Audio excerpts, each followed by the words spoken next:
Hello friends, you are watching Mr. Professor YouTube channel. This is our video lecture number 13 of mathematical logic and we are solving previous year questions. तर आज आपण इथे जो first question घेणार आहोत तो AIEEE 2010 मध्ये विचारण्यात आलेला होता. तर तो क्वेश्चन काही अशा प्रकारचा आहे. Let S be a non-empty subset of R. Consider the following statement. P whether there is a rational number x belongs to S such that x greater than 0. बघा इथे आपल्याला P नावाचं एक स्टेटमेंट दिलेलं आहे आणि त्या स्टेटमेंटचं आपल्याला इथे निगेशन काढायला सांगितलेलं आहे. ओके, निगेशन काढायला सांगितलेलं आहे या स्टेटमेंटचं. सर्वात आधी तर आपण जे आपल्याला स्टेटमेंट दिलेलं आहे ते स्टेटमेंट आधी आपण लिहून घेऊया. बघा तर आपलं स्टेटमेंट आहे there is a rational number x belongs to S such that x greater than 0. Okay, पहा या सेंटेन्स मध्ये इथे म्हणत आहे there is rational number. आता there is म्हणजे तिथे एक रॅशनल नंबर आहे, त्यासाठी आपण एक there exist हा मॅथमॅटिकल सिम्बॉल यूज करू शकतो. there exist चा अर्थ there is rational number असाच होतो, त्यामुळे आपण हा सिम्बॉल यूज करू शकतो. there exist rational number. इथे बघा आपण अशा प्रकारे लिहूया याला. ओके, या सेंटेन्सलाच आपण कन्वर्ट करत आहोत थोड्या सिम्बॉलिक फॉर्म मध्ये. There exist a rational number x belongs to S such that x greater than 0. बघा अशा प्रकारचं सेंटेन्स आपल्याला दिलेलं आहे आणि याचा आपल्याला काढायचं आहे निगेशन. ओके, पहा तर याचं निगेशन येणार, याचं निगेशन आपण काढूया. पहा आता देयर एक्झिस्टच्या अपोजिट हे फॉर ऑल असते. ओके, म्हणून आपण या देयर एक्झिस्ट साठी निगेटिव्ह बा म्हणून फॉर ऑल यूज करूया. For all rational number x belongs to S such that. आता इथे बघा इथे आपल्याला दिलेला आहे x ग्रेटर दॅन 0. आता ग्रेटरच्या अपोजिट काय येणार? लेस दॅन. ओके, म्हणजे इथे येणार x less than or equal to 0. इथे बघा प्रत्येक ऑप्शन मध्ये आपल्याला less than or equal to 0, less than or equal to 0. Okay, त्यामुळे आपण इथे घेत आहोत less than or equal to 0. Okay, पहा ग्रेटरचं आपण इथे लेस दॅन केलेलं आहे अपोजिट आणि देअर एक्झिस्ट आपण केलेलं आहे फॉर ऑल अपोजिट. आता पहा फॉर ऑल साठी जसं देअर एक्झिस्ट म्हणजे there is a rational number, त्याच प्रकारे फॉर ऑल साठी येणार every rational number. Okay, for all म्हणत आहे म्हणून बघा त्या फॉर ऑल मध्येच एव्हरीचा सेन्स आहे म्हणून आपण इथे लिहित आहोत एव्हरी. बघा every rational number x belongs to S such that x less than or equal to 0. बघा x less than or equal to 0 आपण ऍज इट इज घेतलेला आहे. आता बघा हे आहे आपलं निगेशन कशाचं? There is a rational number x belongs to S such that x greater than 0.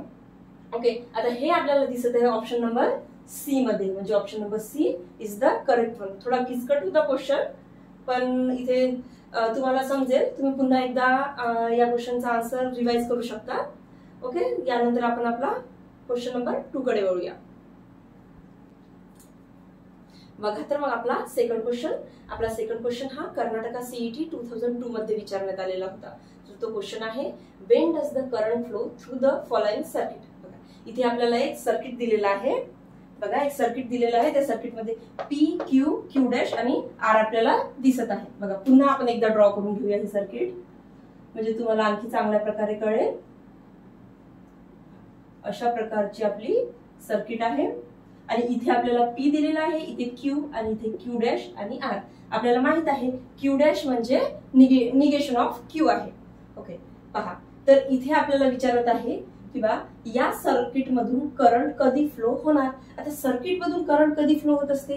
जेव्हा आपण हे स्विचेस किंवा हे कीज आपण क्लोज करणार तेव्हा त्यातून करंट फ्लो होणार. आता बघा पहिल्या ऑप्शन मध्ये आपल्याला काय म्हणत आहे? P आणि Q should be closed and R is open. आता या क्वेश्चन मध्ये करंट कधी फ्लो होणार? जेव्हा इथपर्यंत तो करंट फ्लो होणार तेव्हा करंट फ्लो होत आहे आपण म्हणू शकतो. तर यांनी काय म्हणत आहे ऑप्शन नंबर P आणि A मध्ये P आणि Q जर क्लोज केला आणि पण R ओपन ठेवा तेव्हा करंट हा फ्लो होणार, करंट फ्लो नाही होणार, इथे जाणार, इथून इथपर्यंत जाणार आणि इथे करंट थांबून जाणार. ओके, म्हणजे इथून करंट फ्लो नाही होणार आर मधून, म्हणजे ऑप्शन नंबर ए आपण गृहीत धरू शकत नाही आन्सर साठी. आता पहा ऑप्शन नंबर बी कडे वळूया. ऑप्शन नंबर बी मध्ये काय म्हणत आहे, P Q R should be open. P Q R हे ओपन ठेवा. हे जर ओपन राहणार तर करंट तर ऑटोमॅटिकच फ्लो होणार नाही, म्हणजे ऑप्शन नंबर बी सुद्धा आपण घेऊ शकत नाही. आता ऑप्शन नंबर सी कडे बघा.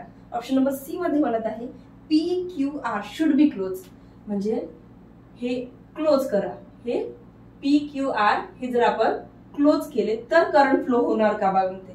बरोबर आहे, करंट फ्लो होणार.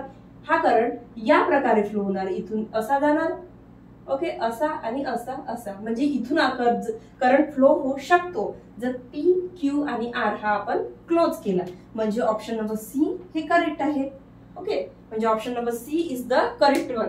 म्हणजे या सर्किट मध्ये जेव्हा आपण पी क्यू आर हे जर क्लोज केले स्विचेस तर करंट फ्लो होऊ शकतो. म्हणून आपलं option number C is the correct one. यानंतर आपण आपला लास्ट क्वेश्चन म्हणजे क्वेश्चन नंबर 3 बघूया. बघा तर मग आपला क्वेश्चन नंबर 3 हा महाराष्ट्र सीईटी 2016 मध्ये विचारण्यात आलेला होता. तर या क्वेश्चन मध्ये आपल्याला एक सर्किट दिलेला आहे आणि त्या सर्किट मध्ये विचारलेला आहे आपल्याला the symbolic form of given switching circuit is equivalent to. आता इथे आपल्याला 4 ऑप्शन दिलेले आहे, त्यातला आपल्याला करेक्ट हे शोधायचं आहे. तर सर्वात आधी जो आपल्याला स्विचिंग सर्किट दिलेला आहे तो सर्किट आपण पुन्हा एकदा ड्रॉ करून घेऊया. तर पहा तो आहे अशा प्रकारचा. इथे तुम्हाला बॅटरी दिलेली आहे, इथे लॅम्प दिलेला आहे आणि इथे त्यांनी पहा इथे त्यांनी S1 S2 स्विचेस दिलेले आहे, S1 S2 dash S1 dash S2. पण जे आपल्याला ऑप्शन मध्ये पी क्यू च्या फॉर्म मध्ये दिलेला आहे, म्हणून आपण इथे S1 साठी P यूज करूया आणि ते S1 S2 डॅश साठी आपण S2 डॅश साठी Q डॅश यूज करूया आणि S1 डॅश साठी P डॅश यूज करूया आणि S2 साठी Q करूया. इथे लिहून देते मी तुम्हाला. S1 equal to P, S1 dash equal to negation P, S2 equal to Q आणि S3 equal to Q dash. Okay, Q dash म्हणजेच निगेशन Q असं आपण इथे यूज केलेला आहे या स्विचिंग सर्किट मध्ये.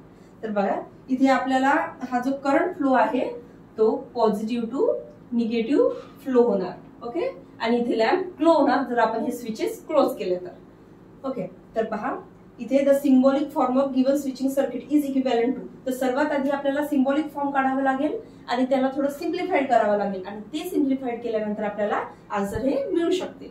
तर बघा सर्वात आधी सिम्बॉलिक फॉर्म काढूया आपण.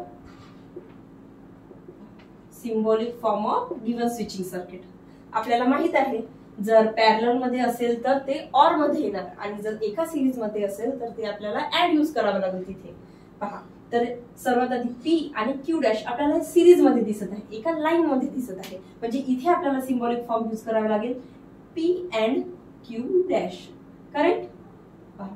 त्यानंतर पॅरलल मध्ये म्हणजे इथे आपल्याला ऑर यूज करावा लागेल आणि त्यानंतर P डॅश आणि Q हे आपल्याला एका सिरीज मध्ये दिसत आहे, म्हणजे इथे आपल्याला ऍड यूज करावा लागेल, म्हणजे इथे येणार P डॅश आणि Q. पहा अशा प्रकारे आपल्याला P अँड Q डॅश और P डॅश अँड Q अशा प्रकारे आपल्याला याचा सिम्बॉलिक फॉर्म मिळालेला आहे. तर बघा आणखी आपण याला अशा प्रकारे लिहून घेऊया. P अँड आता Q डॅश म्हणजेच निगेशन Q. बघा आपण लिहिलेलं आहे इथे. ओके, और P डॅश साठी निगेशन P अँड Q मिळाला आपल्याला अशा प्रकारे. आता आन्सर मध्ये तर अशा प्रकारचा आन्सर आपल्याला दिसत नाही ऑप्शन मध्ये, त्यामुळे याला आपल्याला थोडं सिम्प्लिफाईड करावं लागेल. आता आधीच्या लेक्चर्स मध्ये आपण एक गोष्ट बघितली होती की P अँड निगेशन Q जर असेल तर त्याचं ते आहे equivalent to P implies Q ला. निगेशन P इम्प्लाइज Q ला हे इक्विव्हॅलंट आहे. हे आपण भरपूरशा एक्झाम्पल मध्ये बघितलेलं आहे आणि हा रिझल्ट आपल्याला मिळालेला आहे एका ट्रूथ टेबल वरून. त्या जर तुम्ही ट्रूथ टेबल काढला P आणि Q चा तर तुम्हाला हे दोन्ही इक्विव्हॅलंट मिळेल ट्रूथ टेबल वरून. आता बघा इथे आपल्याला दिसत आहे P and negation Q. P and negation Q साठी म्हणजे इक्विव्हॅलंट टू येत आहे ते निगेशन पी इम्प्लाइज क्यू. इथे आपण लिहून घेऊया निगेशन पी इम्प्लाइज क्यू. आता पहा इथे तुम्हाला दिसत आहे निगेशन पी अँड क्यू. पहा आपण याला असं लिहूया क्यू अँड निगेशन पी. अशा प्रकारे आपण लिहू शकतो याला. फक्त आपण पी आणि क्यू ला व्हाईस वर्सा करून घेतलेला आहे. हे आपण ऍज इट इज लिहूया पी इम्प्लाइज क्यू. आता पहा इथे क्यू अँड निगेशन पी आहे. यावरूनच आपण याला अशा प्रकारे लिहू शकतो का? बघा निगेशन क्यू इम्प्लाइज पी असं लिहू शकतो आपण. बघा यावरूनच हे आपण दोन्ही रिझल्ट लिहिलेले आहे. आता पहा आता तुम्हाला इथे दिसत आहे निगेशन कॉमन. हे निगेशन आपण कॉमन काढू शकतो या प्रकारे. जर आपण निगेशन कॉमन काढलं तर ब्रॅकेटमध्ये काय होणार? P implies Q. आता बघा निगेशन आपण या मधून कॉमन काढत आहोत. निगेशन जर आपण कॉमन काढलं तर या ऑरचं होणार अँड. ओके आणि इथे येणार क्यू इम्प्लाइज पी. ओके पहा अशा प्रकारे आपल्याला मिळालेलं आहे. जर निगेशन आपण कॉमन काढलं तर यातून आपल्याला हा रिझल्ट मिळतो. आता पहा इथे आता हा निगेशन आपण ऍज इट इज लिहूया. आणि इथे पहा इथे आपल्याला अँड दिसत आहे आणि त्याच्या आजूबाजूला ब्रॅकेट दिसत आहे पी इम्प्लाइज क्यू आणि क्यू इम्प्लाइज पी. म्हणजेच आपण याला अशा प्रकारे लिहू शकतो पी डबल इम्प्लाइज क्यू. पहा तो हा रिझल्ट सुद्धा तुम्हाला माहित आहे. पी डबल इम्प्लाइज क्यू ला आपण या प्रकारे लिहू शकतो P implies Q and Q implies P. हा रिझल्ट आपण या आधीच्या प्रॉब्लेम्स मध्ये बघितलेला आहे हा रिझल्ट. ओके तुम्ही चेकआउट करू शकता. पी डबल इम्प्लाइज क्यू साठी आपण P implies Q and Q implies P अशा प्रकारे लिहू शकतो आणि तोच रिझल्ट आपल्याला इथे दिसत आहे. म्हणून आपण या होल ब्रॅकेट साठी पी डबल इम्प्लाइज क्यू हे इथे लिहिलेलं आहे. बघा म्हणजे आपल्याला या सिम्बॉलिक फॉर्मला जर सिम्प्लिफाईड केलं तर मिळालं negation P double implies Q. आणि हे आपल्याला दिसत आहे ऑप्शन नंबर डी मध्ये. म्हणजे option number D is the correct one. जर आपल्याला यांनी इथे फक्त सिम्बॉलिक फॉर्म विचारलेलं असतं आणि ऑप्शन मध्ये जर हे स्टेटमेंट दिलेलं असतं तर आपल्याला सिम्प्लिफाईड करायची गरज नव्हती. पण आपण सिम्बॉलिक फॉर्म काढला आणि तो आपल्याला ऑप्शन मध्ये दिसत नव्हता म्हणून आपण याला एवढं सिम्प्लिफाईड केलेलं आहे. आणि सिम्प्लिफाईड केल्यानंतर आपल्याला ऑप्शन नंबर डी मध्ये हे दिसत आहे. ओके तर तुम्ही हे तिन्ही क्वेश्चन राईट डाऊन करू शकता. Thank you for watching. See you in the next video.